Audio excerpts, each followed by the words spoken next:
Estamos de volta, eu sou Raquel e estamos fazendo uma viagem pela Europa, agora em 1939, pela perspectiva do William Shirer, autor do livro Diário de Berlim, que estamos lendo. Esse é o 25º vídeo.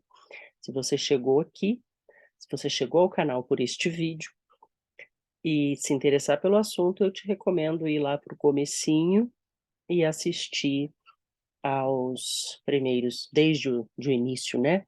Nós começamos em 1934.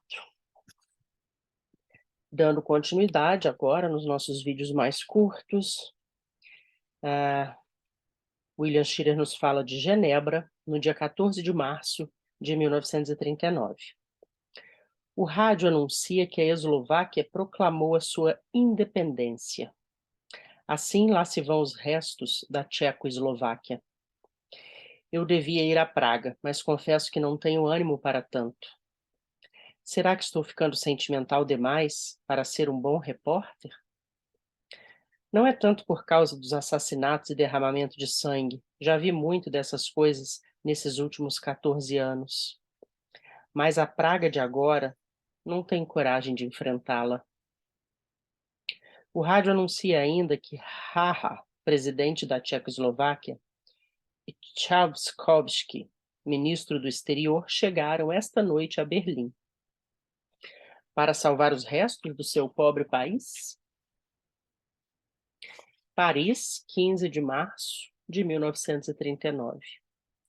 O exército alemão ocupou a Boêmia e a Morávia durante o dia de hoje, dia de primavera batido pela nevasca, enquanto Hitler, numa outra atitude teatral, falando da janela do Castelo Real de Radchin, erguido sobre as águas do Moldave, em Praga, proclamou a anexação do país ao Terceiro Reich. É quase uma tolice lembrar aqui o rompimento de mais um solene tratado. Mas, uma vez que eu estava presente em Munique, não posso deixar de recordar a forma pela qual Chamberlain afirmou que aquele tratado não somente tinha salvo a paz, como também e de fato salvara a Tchecoslováquia. Esta noite, completa apatia em Paris sobre este último golpe de Hitler. A França não mexerá um dedo. Na verdade, ainda hoje, Georges Bonnet declarou à Comissão de Relações Exteriores da Câmara dos Deputados que as garantias de Munique, abre aspas, ainda não tinham sido efetivadas, fecha aspas, e que, portanto, a França não estava obrigada a tomar nenhuma iniciativa. Ed Murrow telefona-me de Londres dizendo que por lá a reação é a mesma, que Chamberlain, falando esta tarde perante os comuns, avançou tanto que chegou a afirmar que se recusava peremptoriamente a associar-se a qualquer acusação de quebra de compromisso por parte de Hitler. Meu Deus! Devia ter partido hoje mesmo para Praga ou Berlim, suponho, mas discuti o assunto com Murrow, falando de Genebra hoje cedo, e chegamos à conclusão de que a censura nazista seria completa nas duas capitais, e que assim, com o material que eu pudesse reunir aqui mesmo, e com o conhecimento que tenho da situação, podia fazer uma boa transmissão de Paris. Fiquei aliviado. Meu avião de Paris, depois de apanhar uma tempestade de neve e ficar quase perdido ao transpor o passo de Bellegarde, pouco depois de termos decolado de Genebra, fez meia volta e deixou-nos novamente no aeroporto. Tomei o noturno. Bonnet estabeleceu a censura radiofônica e tive que lutar tenazmente com seus funcionários, até muito depois da meia-noite, para conseguir que a minha crônica não fosse vetada. Paris, 22 de março de 1939.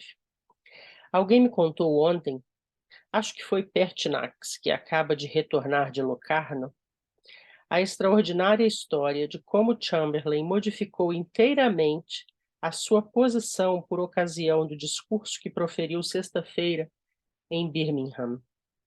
2 dias antes, o velho premier afirmara perante a Câmara dos Comuns que não seria ele quem iria acusar Hitler de quebra de compromisso. Entretanto, falando em Birmingham, acusou severamente o Führer de ter repudiado, entre aspas, o tratado.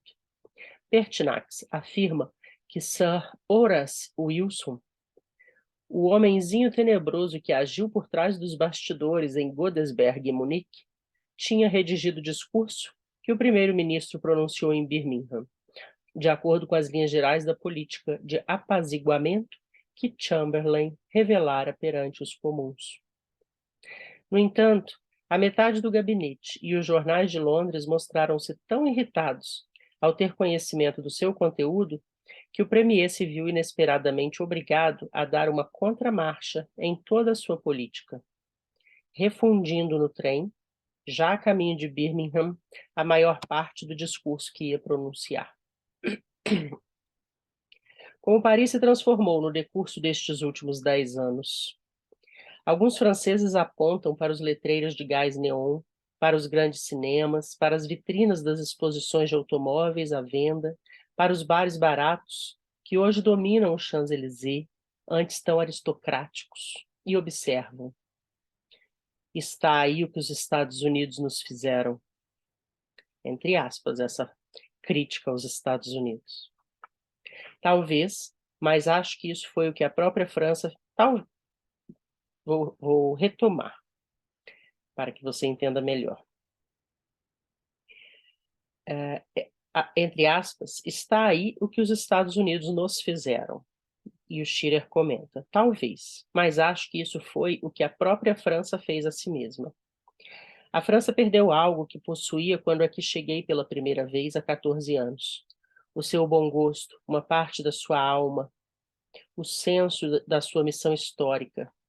Corrupção por toda parte, egoísmo classista, part-out e confusão política completa. Meus amigos mais honestos já não se incomodam com coisa alguma, contentando-se com je m'en fous, que me importa. Não sei se pronunciei corretamente. É a atitude que leva a uma espécie de je m'en foussine, derrotista e anarquista, que um autor do valor de Céline está espalhando. Genebra, 29 de março de 39. Madrid rendeu-se ontem. Hoje entregou-se o remanescente da Espanha republicana. Não existem palavras capazes de exprimir o que sinto esta noite. A carnificina de Franco vai ser terrível. E aqui nós terminamos mais esse vídeo curtinho. Eu estou gostando de reler o livro. Tenho recebido alguns feedbacks de algumas pessoas. E eu tenho percebido assim que o livro traz conhecimento histórico, né, sobre fatos históricos, muitos já conhecidos, amplamente apresentados no cinema. A diferença é a perspectiva do William Shirer e o fato dele estar escrevendo diariamente. Então a gente vai vendo os comentários. Hoje nós podemos ler o que ele comenta já conhecendo o que vai acontecer no futuro, né? Coisa que ele desconhecia à época. Mas uma outra coisa que me encanta é a evolução do jornalismo, das mídias de comunicação, o surgimento do rádio, os desafios, né, do jornalista do papel que passa a ter que lidar com o microfone, com as radiotransmissões. Isso eu acho muito interessante. E uma outra coisa que você que está acompanhando esses vídeos e vendo os vídeos pode notar também é a inconstância do tempo neste janeiro de 2023. Tem um dia que eu estou de camiseta, tem outro dia que eu estou de manga comprida. O calor e o frio se alternam nesse janeiro de 23 de uma forma muito quase assustadora, né? São os eventos extremos, talvez, e a gente tem visto muita chuva nesse mês de janeiro, aqui em Franca, onde eu gravo, e a temperatura que muda ao sabor aí da chuva, e nós podemos perceber isso pelas roupas que, que cobrem os meus ombros. Se você gosta, desse canal, dessa história que a gente está construindo, dessa viagem que a gente está fazendo aqui. Recomende aos seus amigos e lembre-se de curtir o vídeo, de comentar no canal, conversa comigo, ou por aqui ou pelo Instagram, que eu gosto de ter esses feedbacks. Até a próxima.